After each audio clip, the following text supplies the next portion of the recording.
président de la république bi que nit njëkkee ne nanu xool nu ñuy toxalee élection yi dafa ni benn at et 1 an et demi de moins ou 1 an et demi de plus, ça ne change rien à ma vie. Arrêtez avec cette histoire. bëgguloon report. bëggul report bëggu ko tey bëggu ko ëllëg moment bi may wax ak yéen bëggu ko opposants yi ñoo ko woo. ah bon. waaw. report bi opposants yi ñoo ko déy Macky. opposants yi ñoo ko woo.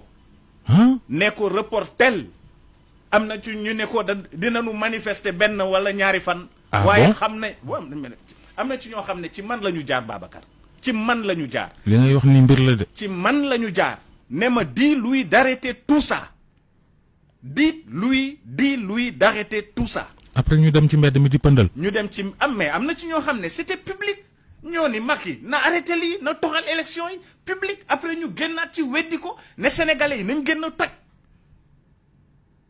te fekk report moo nekk seen xol. man gis naa mais non au fait en réalité wax naa ko booba lii xewagul ma ni leen am na opposant yoo xam ne jàpp nañ ne Sonko ne ci kaso bi moo gën parce que bu génnee xëy na ñoom ñu ñàkk yaakaar nañ ne seen chance la looloo am mais loi constitutionnelle bi ñu voté dama wax benn journaliste journal Le Monde ma ni ko xanaa da nga jàpp ne PDS du parti opposition moo demandé ne nañu toxal élection yi ñu voté une loi constitutionnelle boobu maa ngi ko wax mois de septembre ma ne mën naa ne mu am un spécialiste du droit constitutionnel professeur agrégé bu ne ma manu tane c'est une idée exogrenue lii lañ ma ci tegal te ci la ñu mujjee loi constitutionnelle soxlawul sax nga ne ça déroge parce que loi constitutionnelle ça a valeur de constitution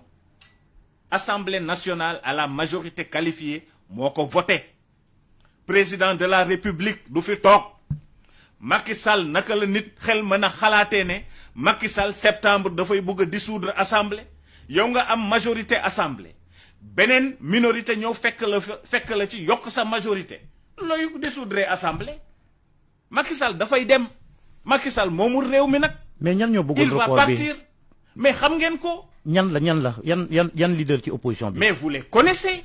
est-ce que Sonko bëgg na report bi. y en a qui se sont exprimés man jël naa initiative ñi ngi may dégg kilifa diine woo naa leen je l'assume totalement mani leen ne leen Ousmane nu ngi wax président au début il voulait pas en entendre parler ah bi Alioune Tine buggee sàkku président ne na ko gis pour wax ko ci loolu président dafa bañ Macky Sall dafa bañ ne du ko recevoir dafa bañ Macky buggul woon mais vous les connaissez man maa ni leen à un moment donné comme yéen loolu ngeen bëgg bindu leen président parce que président constitution charte réew mi moom moo wax ne moom mooy le garant de la bonne marche des institutions kon kooku mënu leen koo tëb di dem ci Union européenne wax leen ko li ngeen bëgg mais ñoom ñoo ne il faut arrêter le processus mooy lan du mooy nga rapporter wala nga abroger loi bi nga xam ne moo convoqué le corps électoral loi bi nga xam décret bi nga xam ne moo le corps électoral mais bu